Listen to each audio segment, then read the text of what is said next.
Ok, ma è possibile che dovete scrivere sempre con dette zozzerie? Zozzone! Andrete sicuramente all'inferno! Io sono Giovanni Boccaccio da Firenze. Bentornati nella soffitta di Pippo, il luogo dove le pellicole non si dimenticano, si rispolverano. Qui celebriamo la bellezza, la libertà e quel pizzico di malizia che ha reso il nostro cinema degli anni 70 unico al mondo.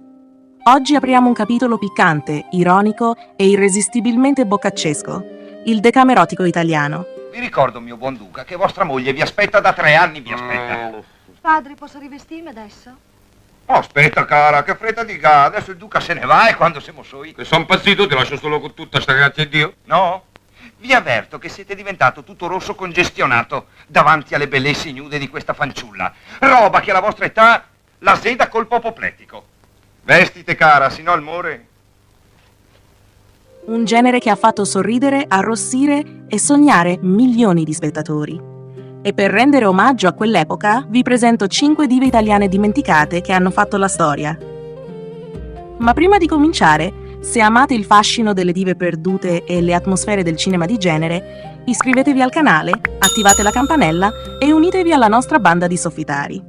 Ora, via con la nostra cinquina di regine del Decamerotico. Ma come? Uno sposo affezionato? Di una moglie fedele che non riuscite ad aprire invece di cercare per tutto il ducato la chiave giusta? Basta!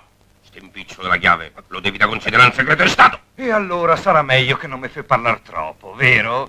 Su, che cosa aspetti? Rivestiti pure. Oh, stammi un po' a sentire, frate, ma che davvero volevamo fare la guerra io e te? Siamo sempre stati amici noi due, no?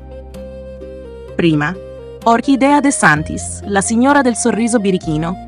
Orchidea De Santis fu una delle attrici più eleganti e spontanee del Decamerotico. Con quegli occhi e un sorriso che oscillava tra l'ingenuità e la malizia, riusciva a dare leggerezza anche alle scene più audaci. La ricordiamo in Decameroticus del 1972, ma anche in altre perle boccaccesche, dove interpretava mogli astute, serve furbe e donne che sapevano sempre come ottenere quello che volevano. A differenza di tante colleghe del tempo, Orchidea sapeva recitare davvero, una presenza fresca, spiritosa, mai volgare. Dopo la parentesi cinematografica, è passata al teatro e alla radio, dimostrando di essere una vera artista, non solo un corpo da pellicola.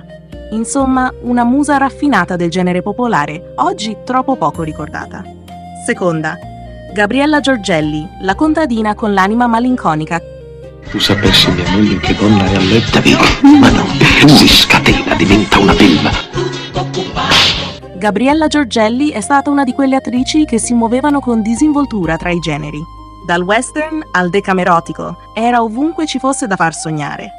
Nel film Novelle licenziose di vergini vogliose del 1973, interpreta una donna dalla sensualità autentica, fatta di sguardi e risate. Non aveva bisogno di dire troppo, bastava un gesto, una camminata lenta per raccontare tutto. Eppure, nonostante una carriera lunghissima, il grande pubblico sembra averla dimenticata. Una vera donna del popolo del nostro cinema, che sapeva accendere lo schermo con naturalezza. Terza, Margaret Rose Keel, l'inglesina nei panni della tentazione. Non potrete mai assolvermi, perché il mio peccato è fra i peggiori che ci siano. Quelli che fanno, se cercano. Una curiosità, non tutte le dive del Decamerotico erano italiane, ma molte, come Margaret Rose Keel, erano talmente integrate nel nostro cinema da sembrare nate a Cinecittà. Capelli biondi, volto angelico e una risata contagiosa. Margaret portava in Italia un tocco di esotismo che si sposava alla perfezione con l'ironia toscana e i monaci farfalloni dei nostri film. In Decameroticus la troviamo nei panni di una donna che gioca con la sensualità come fosse un'arte. Non ha avuto una carriera lunghissima, ma il suo fascino delicato e un po' straniero resta un simbolo di quel cinema libero e sorridente che oggi manca terribilmente. Quarta, Patrizia Viotti, la bellezza fragile del boccaccio pop.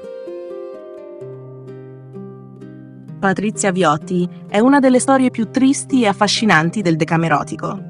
Giovanissima, dallo sguardo dolce e ribelle, esordì in film come The Ribald Decameron e Canterbury Proibito, dove incarnava alla perfezione l'innocenza sedotta del periodo. Era una ragazza che bruciava le tappe, amata dai registi e desiderata dal pubblico, ma la fama arrivò troppo presto. Tra amori sbagliati e problemi personali, la sua stella si spense a metà degli anni 70.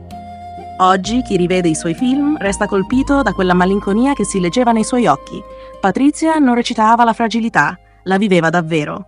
Una figura quasi poetica del nostro cinema dimenticato. Quinta, Antonia Santilli, la bellezza che scelse il silenzio. Antonia Santilli, classe 1949, aveva tutto per diventare una star. Bellissima, con un'aria dolce e aristocratica, fu una presenza ricorrente nel cinema italiano di inizio anni 70. In Decameroticus del 1972 il suo volto illumina il film e subito dopo arriva l'invito per girare negli Stati Uniti. Ma come spesso accade, scelse un'altra strada. Dopo appena una manciata di film, sparì completamente dalle scene. Un mistero che ancora oggi incuriosisce i cinefili. Che fine ha fatto Antonia Santilli? Rimane una delle apparizioni più eleganti e fugaci del nostro cinema licenzioso. E queste erano le nostre 5 regine dimenticate del Decamerotico, un genere che sapeva mescolare ironia, erotismo e poesia popolare come nessun altro. Donne bellissime, ironiche, vere protagoniste di un cinema che oggi guardiamo con nostalgia e affetto. Se vi è piaciuto questo viaggio nel passato, lasciate un like, iscrivetevi alla Soffitta di Pippo e scrivetemi nei commenti. Quale attrice del Decamerotico vi piacerebbe riscoprire nella prossima puntata? Perché qui nella Soffitta ogni ricordo torna a brillare e ogni diva, anche se dimenticata, resta per sempre una leggenda.